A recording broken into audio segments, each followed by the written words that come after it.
Hello, नमस्कार बच्चों। तो आज हम बेसिक ऑफ ज्योमेट्री में नया कंटेंट लेकर आपके सामने फिर से हाजिर हैं। तो कल हमने बेसिक ऑफ ज्योमेट्री में बिंदु क्या होता है और रेखाएं क्या होती हैं, रेखाएं कितने प्रकार की होती हैं, उसको बड़ी अच्छी तरीके से भलीभांति समझा था। तो आज हम जो है एक नया कंटेंट आपको दे रहे हैं, उसमें हम आपको समझाएंगे कि किरण क्या है, किरण क्या होती है, कैसे बनती है, और उसके बाद हम आपको बताएंगे कि कोण क्या होते हैं और वो कितने प्रकार के होते हैं। किरण मीन्स रे। रे को समझने से पहले मैं आपको बता दूं कि रे जो है, जो पिछले कल हमने रेखाओं के बारे में पढ़ा, तो उसमें हमने पढ़ा था कि धरातल पर पड़ा हुआ बिंदुओं का वो समूह जो लंबाई को दर्शाता है और जिसके अंत बिंदु निर्धारित नहीं होते हैं, ये दोनों तक को इन्फिनिटी तक जो है वो फैल सकते हैं, इसकी लंबाई का हमें ज्ञान नहीं होता है।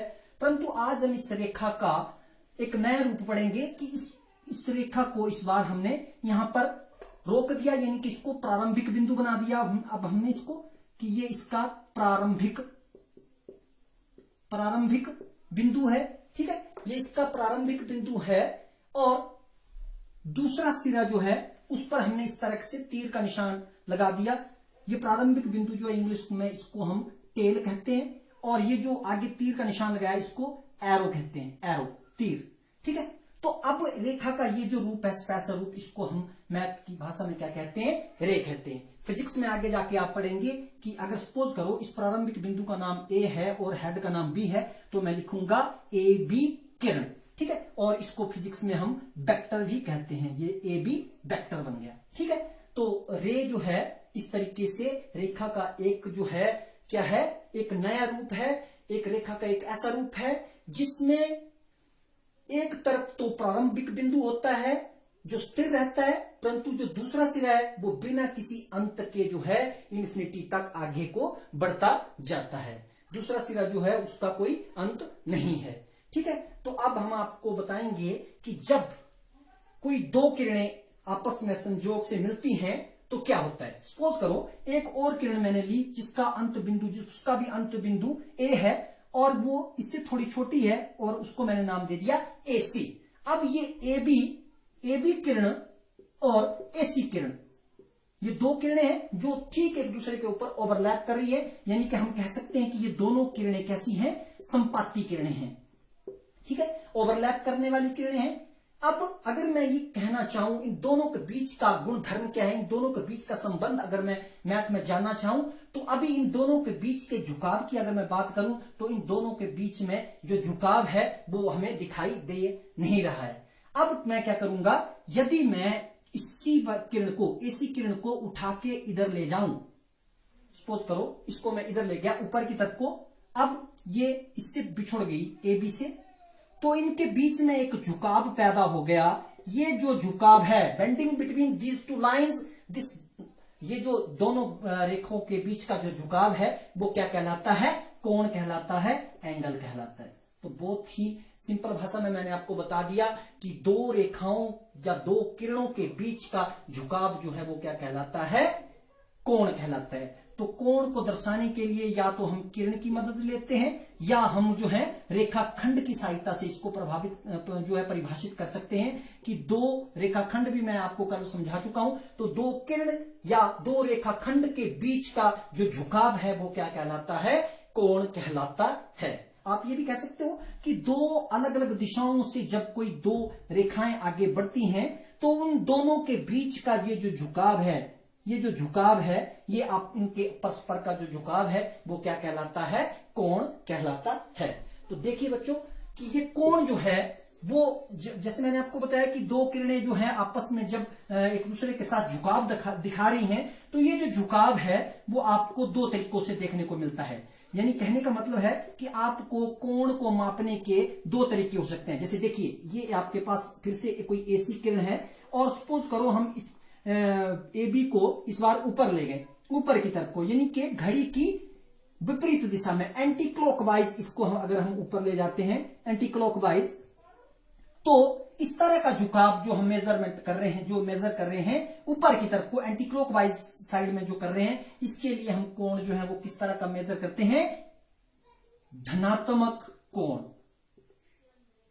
धनात्मक कोण यानी कि पॉजिटिव एंगल।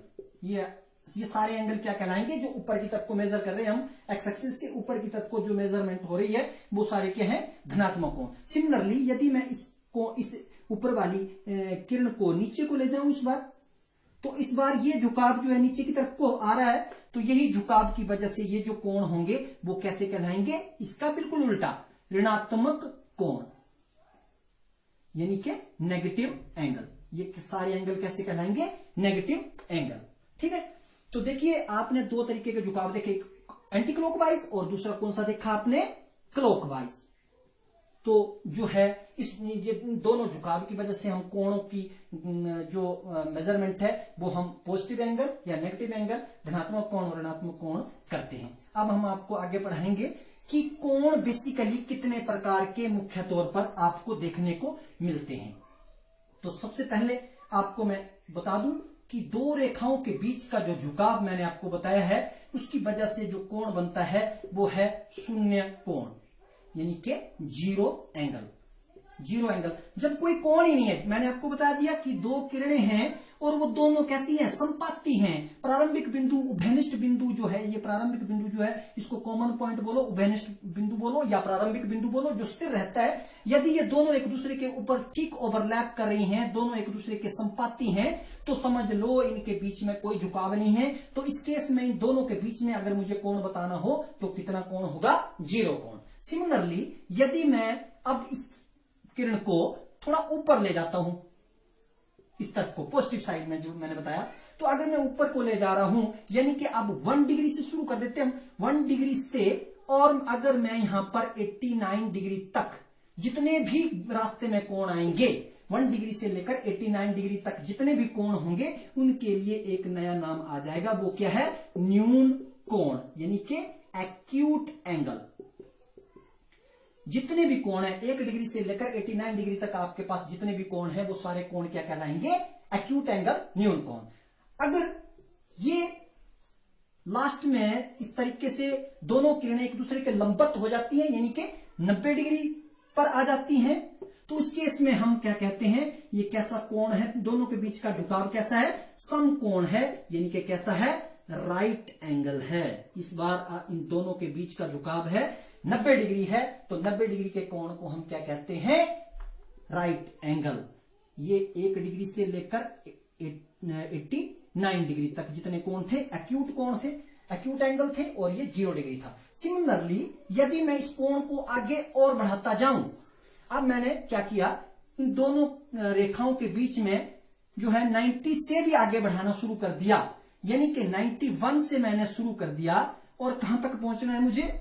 91 से लेकर, और मैं यहां पर 179 डिग्री तक मैंने जितने भी कोण मेजर किए, या 91 से लेकर 179 डिग्री तक जितने भी कोण हैं उनके लिए एक नया नाम आ जाता है, और वो क्या है? अधिक कोण। कौन सा कोण है ये सारे? अब ये सारे कोण जो है 91 से लेकर 179 डिग्री तक जितने भी कोण होंगे उनके लिए हम बोलते हैं ये कैसे कोण है? अधिक कोण या ऑब्ट्यूज एंगल हैं। बिल्कुल सिंपल है कि 91 डिग्री भी ऑब्ट्यूज एंगल है, और 179 डिग्री जो होगा वो भी क्या होगा? ऑब्ट्यूज एंगल है। सिमिलरली यदि मैं इस बार से 1 डिग्री और बढ़ा दिया मैंने, और ये पूरा इसी दोनों किरणों का जो है वो ऑपोजिट डायरेक्शन बन गया प्रारंभिक बिंदु से, दोनों विपरीत दिशा में ठीक जा रही हैं, यानी कि दोनों के बीच का झुकाव है, यदि ये 180 डिग्री बना दूं, इन दोनों के बीच का झुकाव अगर 180 डिग्री हो तो आपके पास एक नया कोण उभर के आता है, और उस कोण का नाम है रिजु कोण। कौन सा कोण है ये? रिजु कोण। इंग्लिश में इसको कहते हैं straight angle. Straight angle.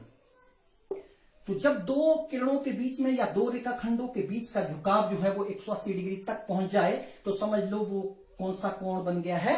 Riju कोण पे पहुंच गई है दोनों किरणें। ठीक उसी तरीके से यदि मैं अब इस बार 181 से शुरू कर देता हूं, ये 180 था, अब मैंने क्या किया, ये आगे को चलाने शुरू कर दी और 181 डिग्री से शुरू किया और आगे यहां तक ले गया मूव करता करता ये, तो 181 डिग्री से लेकर और 359 डिग्री तक जितने भी कोण होंगे उनके लिए हम एक नया शब्द यूज करते हैं और वो क्या है, बृहत। बृहत या प्रतिवर्ती शब्द भी होता है, एक प्रतिवर्ती, या इसको इंग्लिश में कहते हैं रिफ्लेक्स एंगल। कैसे एंगल है ये, रिफ्लेक्स एंगल है, ठीक है। यानी कि 181 डिग्री से लेकर 359 डिग्री तक जितने भी रास्ते में आपको कोण मिलेंगे वो सारे के सारे कैसे कोण हैं, बृहत कोण है, प्रतिवर्ती कोण है, रिफ्लेक्स एंगल है। अब ठीक उसी तरीके से यदि हम पूरा एक चक्कर काट के फिर से ये किरण जो यहां से होके आई ये, और फिर से इसके ऊपर ओवरलैप करने लग पड़ी, जब ये 0 डिग्री तक दोबारा से पहुंच गई, यानी कि इसने जो पूरा चक्कर काटा वो 360 डिग्री तक का जो चक्कर काट लिया, तो ये जो पूरा झुकाव था, ये पूरे झुकाव की वजह से आपके पास ये एक नया कोण आ जाएगा और उसको कहते हैं संपूर्ण कोण। कैसा कोण है ये, संपूर्ण कोण। संपूर्ण कोण को इंग्लिश में बोलते हैं कंप्लीट एंगल। अब ये आपके पास एक कंप्लीट एंगल है, कंप्लीट एंगल। वैसे तो एंगल आपको आगे जो है वो बड़ी क्लासेस में जो 720 तक भी पढ़ने को मिलेंगे, आगे भी मिलेंगे, पर आपके सिलेबस की बात करूं तो ये आप 360 डिग्री तक ही आपके जो है वो सिलेबस के अंदर कोणों की जानकारी है। तो आपने आज देखा कि शून्य कोण कब बनता है, न्यून कोण, समकोण क्या होते हैं, अधिक कोण, ऋजु कोण, बृहत कोण, संपूर्ण कोण। तो कोणों के बारे में आज मैंने बड़ी विस्तृत चर्चा बता दी। इसी तरीके से आप जब ये तो कोणों की उसकी बात की, यदि दो कोण परस्पर आपस में संबंध बनाए, सपोज करो यदि आपने इस बार क्या किया, दो कोणों के बीच की प्रॉपर्टी देखी, सपोज करो ये 40 डिग्री था और ऊपर आपने 50 डिग्री और बनाया, यानी कि ये दोनों मिलकर 90 डिग्री जब बन जाएंगे, दोनों का योग, sum of this two angle if it is 90 degree, then such angle is known as complementary angle. Complementary angle Hindi में हम इसको कहते हैं पूरक कोण। यानी कि दो कोण जो होंगे, दो कोणों का योगफल जो है अगर 90 डिग्री आपको मिलता है तो ऐसे कोणों के बीच का संबंध जो है वो क्या कहलाता है, पूरक कोण। सिमिलरली यदि इन दोनों के बीच का संबंध, किसी दो कोणों के बीच का संबंध जो है, सपोज करो ये है आपके पास 110 और आगे 70 डिग्री और है, तो ये मिलके जब 180 डिग्री बना देंगे, यानी कि इस बार दोनों का सम जो है 180 डिग्री बन गया, तो हम एक नया शब्द यूज करते हैं संपूरक कोण, सप्लीमेंट्री एंगल। ठीक है, ऐसे करके लिख दिया मैंने सप्लीमेंट्री, ऐसे सप्लीमेंट्री एंगल। तो जब दो कोणों का योगफल 180 डिग्री बन जाए तो उसको हम कहते हैं संपूरक कोण, सप्लीमेंट्री एंगल। दो कोणों का योगफल अगर 90 डिग्री बने तो उनको हम कहते हैं पूरक कोण। ठीक है, तो इस तरीके से आपने कंफ्यूज नहीं होना है। तो ये दो कोणों के मध्य की वजह से जो है वो पूरा कोणों का नामकरण जो है आपको देखने को मिलता है। ठीक उसी तरीके से आप किसी बंद आकृति के अंदर वाले, जो अंदर की तरफ को बनने वाले जो कोण है, जैसे ये एक त्रिभुज की बात करते हैं तो 3 कोण अंदर को बन रहे हैं। सिमिलरली किसी त्रिभुज में बाहर की तरफ के कोणों की भी हमें जरूरत पड़ सकती है, जैसे ये बाहर की तरफ को बन रहा है, या ये बन रहा है, या इसको बढ़ा दूं इस तरफ को बन रहा है, तो इनके भी नामकरण बन जाते हैं। जो आकृति बंद आकृति की अंदरली साइड को बन रहे हैं तो हम इनको कहते हैं आंतरिक कोण। क्या कहते हैं? आंतरिक कोण, यानी कि इंटरनल एंगल है, ये इंटीरियर एंगल भी कह सकते हैं। और ये बाहर की तरफ को बन रहे हैं तो इनको कहते हैं हम बाह्य कोण। ठीक है, इनको क्या बोलते हैं? बाह्य कोण, यानी कि external angle, external angle, exterior angle भी कह सकते हैं। तो इस तरह से आपने देखा कि एक आकृति के अंदर बनने वाले कोणों का भी आपको एक नया नाम सुनने को मिलता है, आंतरिक कोण और बाह्य कोण। तो आज मैंने आपको कोणों के बारे में बड़ा विस्तृत बता दिया कि कोण क्या होते हैं। तो इस कड़ी में आपने आज बेसिक ऑफ ज्योमेट्री में जो है बिंदु से चलना शुरू किया और कोण तक पहुंच गए कि कोण के कितने प्रकार के होते हैं, किस तरह से बनते हैं। तो आज के लिए इतना ही काफी है। अब नेक्स्ट वीडियो में आपको बेसिक ऑफ ज्योमेट्री में कुछ नए कंटेंट लेके फिर से हाजिर होंगे। तब तक नमस्कार।